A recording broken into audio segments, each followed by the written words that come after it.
Salut à toi entrepreneur, j'espère que tu vas bien. Aujourd'hui, on va parler de courtier. Voilà, sujet bouillant. C'est vrai qu'en ce moment, on en parle pas mal.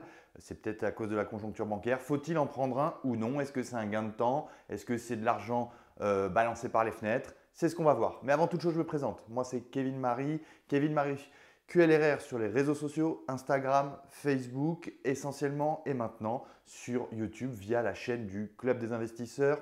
D'ailleurs, je vous remercie. N'oubliez pas, petit pouce bleu, cloche, activez tout et je vous donnerai de plus en plus de secrets, d'astuces que vous trouverez nulle part ailleurs. Alors pour ceux qui ne me connaissent pas, et vous êtes nombreux, c'est normal.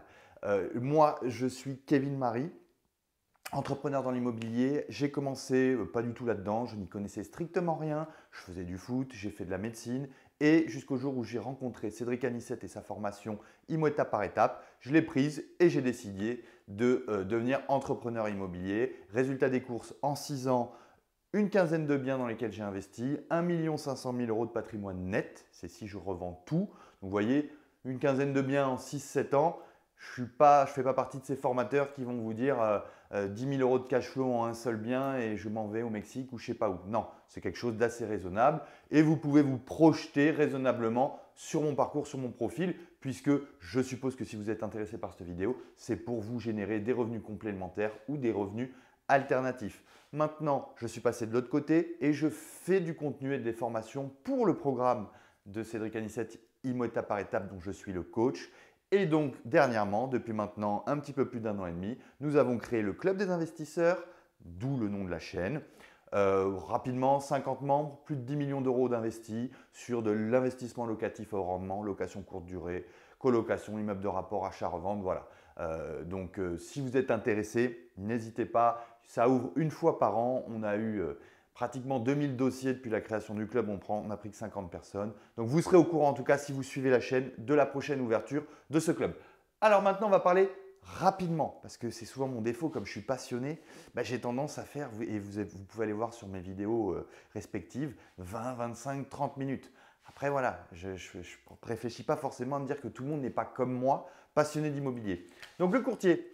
Donc, ce qu'il faut savoir, c'est que c'est un intermédiaire financier, d'accord? Pour ceux qui ne savent pas rapidement, c'est un intermédiaire entre vous, moi, donc le client, et l'établissement bancaire, d'accord? Intermédiaire financier, d'accord?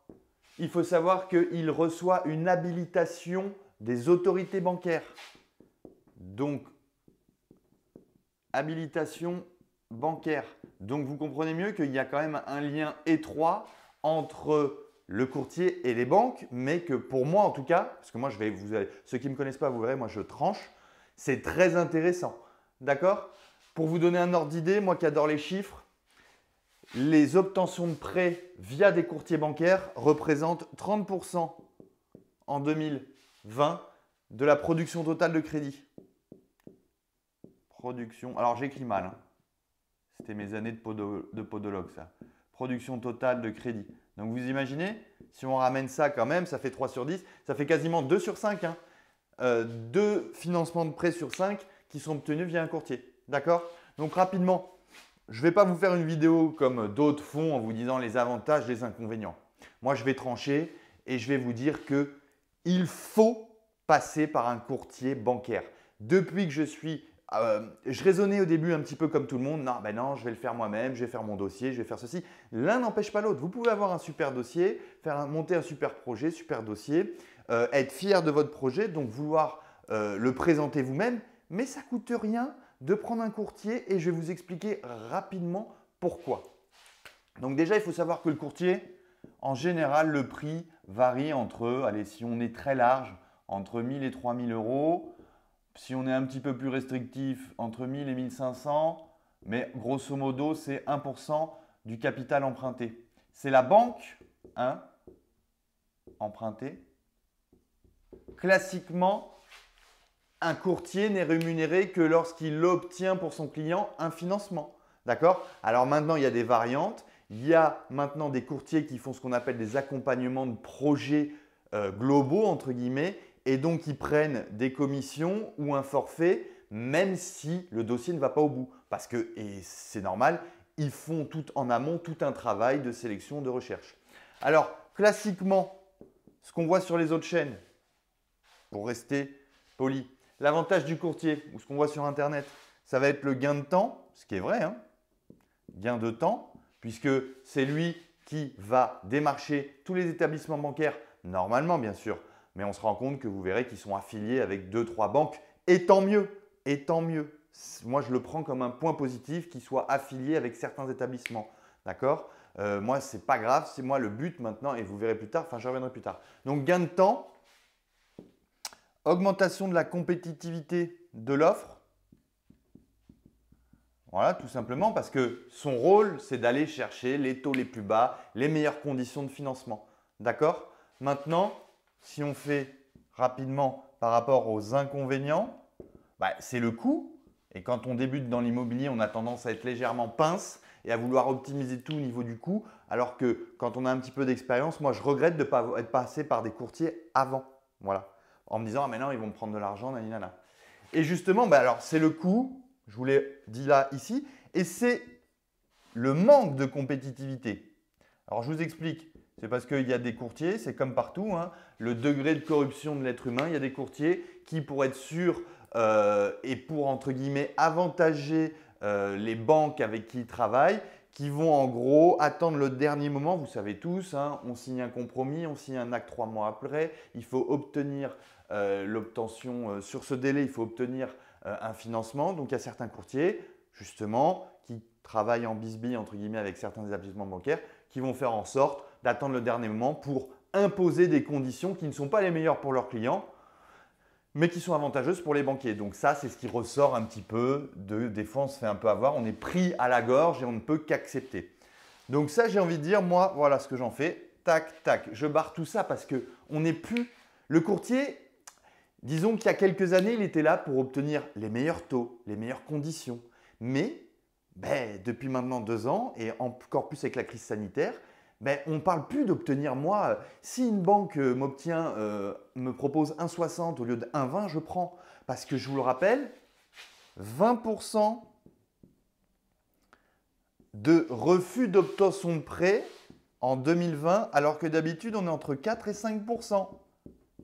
Voilà. Vous voulez que je vous donne une autre stat? Les gens qui sont en CDD, il y a 1,2% des travailleurs en CDD qui ont obtenu un prêt en 2020. Donc, l'essentiel, c'est plus d'avoir les meilleures conditions, c'est de se faire financer. D'accord? Donc, étant dans cette optique-là, je vais vous prendre un exemple très simple, même deux, qui va jouer et qui montre l'importance en France, mais dans tout le monde, dans le monde entier, mais encore plus en France, de l'autorité sociale et du réseau. Voilà. Pourquoi il faut prendre un courtier? C'est pour son autorité sociale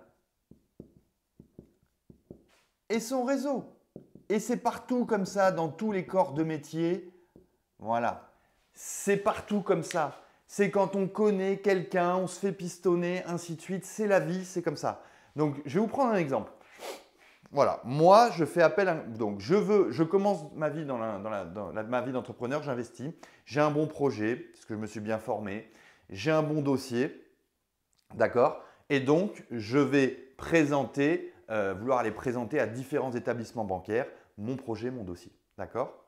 Donc, mettez-vous à la place du banquier.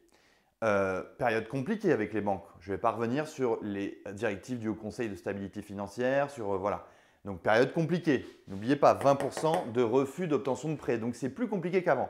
Donc, un banquier, vous pensez qu'il va réagir comment? Entre quelqu'un qui débute dans l'investissement, d'accord? Déjà, les investisseurs, les bailleurs, entre guillemets, on n'est pas très bien perçus vis-à-vis des banquiers qui favorisent les primo-accédants pour leur résidence principale, je le rappelle. Donc, vous croyez qu'il va écouter plus facilement vous, avec votre super dossier, hein, avec votre super projet, d'accord? Ou, à contrario, qui va écouter plus facilement un courtier, d'accord, qu'il considère comme un professionnel, un intermédiaire financier, je vous rappelle, qui est habilité par les banques, qui a une habilitation par les banques, et qui, lui, en fait, le courtier va amener votre projet. Donc, le projet, il sera aussi bien, le dossier, il sera aussi bon, mais en fait, il va être amené par quelqu'un qui rassure le banquier. Et c'est là toute la différence et il faut que vous compreniez ça. Pourquoi c'est important de prendre un courtier? Tout simplement parce qu'on est sur du réseautage. Voilà, on est sur du réseau. C'est triste à dire, mais parce qu'il faut faire manger tout le monde. C'est gagnant-gagnant. D'accord? Donc imaginez-vous le courtier. C'est un bon courtier. Il a l'habitude à chaque fois d'amener à cette banque des projets, des clients qui font du cash flow. Quand le banquier, il va revoir ce courtier qui lui amène un dossier, quelle va être l'a priori? Vous savez, la première impression, c'est très français. On se fait toujours, vous, quand vous m'avez vu en premier, vous vous dites qui c'est ce con? J'exagère, mais c'est ça. Avec ses gros bras et tout, il se prend pour qui? On se fait toujours une première impression.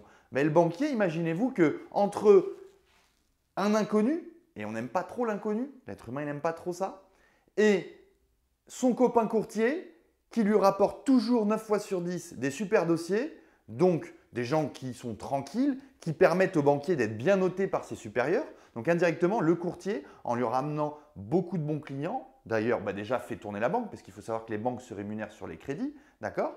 Et ensuite, le conseiller bancaire, il va pouvoir faire le bilan. J'ai donné tant de crédits, il n'y en a pas un qui a été dans le rouge, il n'y a pas eu un remboursement, un refus, c'est ça. Donc, vous pensez qu'il va prendre qui, le banquier?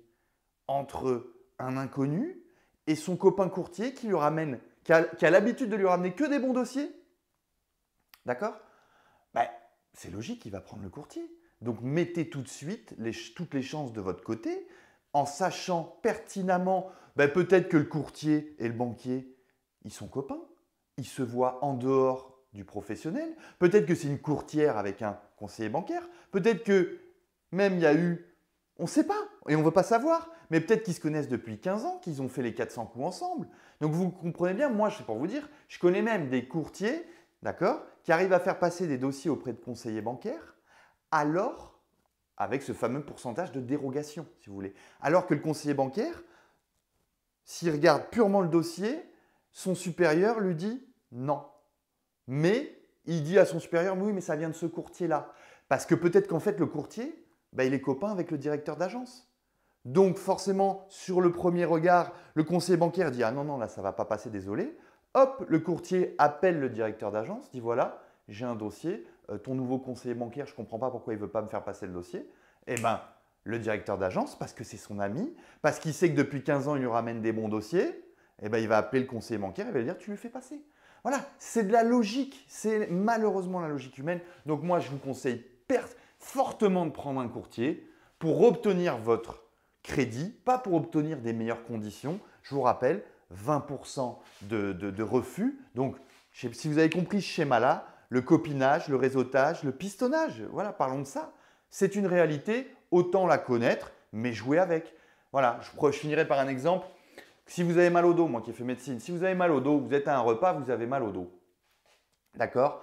Il y a un parfait inconnu qui travaille dans les assurances qui va vous dire, attends, tu as mal là? Il faudrait que tu fasses ça, que tu fasses ça, que tu prennes ça. D'accord? Est-ce que vous allez l'écouter? Non. 8 fois sur 10, 9 fois sur 10, non. Par contre, vous avez mal au dos et à côté de lui, il y a un ostéopathe, 15 ans d'expérience qui vous dit, attends, viens voir, il va falloir que tu fasses ça, ça, ça. Autorité sociale. Qui allez-vous écouter en priorité? L'ostéopathe, d'accord, qui est professionnel dans son domaine, qui dit peut-être des bêtises, hein. Attention, je ne dis pas, mais inconsciemment, vous allez plus écouter l'ostéopathe. C'est la même chose. Le conseiller bancaire ou le directeur d'agence, il va beaucoup plus facilement écouter un courtier qu'il connaît depuis 15 ans, avec qui il a peut-être fait des soirées, ils sont peut-être amis, qui lui ramène des bons dossiers, bien sûr, plutôt que vous, parfait inconnu, même si vous avez un bon dossier, un bon projet, que vous avez une bonne élocution, tout ça, il n'y a pas de problème. Même chose pour un garagiste. Enfin, voilà, vous n'y connaissez rien en voiture. Je prends encore un exemple de la vie de tous les jours. Et vous êtes à un repas, il y a quelqu'un qui n'est pas du tout, on va prendre l'inverse, il y a quelqu'un qui est médecin et qui vous dit, ouais, tu as ça à ta voiture, peut-être que c'est ça. Vous allez l'écouter d'une oreille, ça va ressortir. Par contre, si vous avez à ce repas-là un garagiste qui vous dit, ta voiture, je pense même sans la voir qu'elle a fait ci, ça, et je précise, le même sans la voir, le courtier, c'est pareil. Le directeur d'agence, peut-être que, a priori, si vous voulez, moi je pars du principe qu'on a un bon projet, on a un bon dossier. Mais que souvent, ce qui se passe, c'est que les banquiers n'ouvrent même pas les dossiers parce qu'ils ont déjà délivré leur stock de crédit, parce que voilà, ils ne veulent pas d'investisseurs locatifs, tout ça.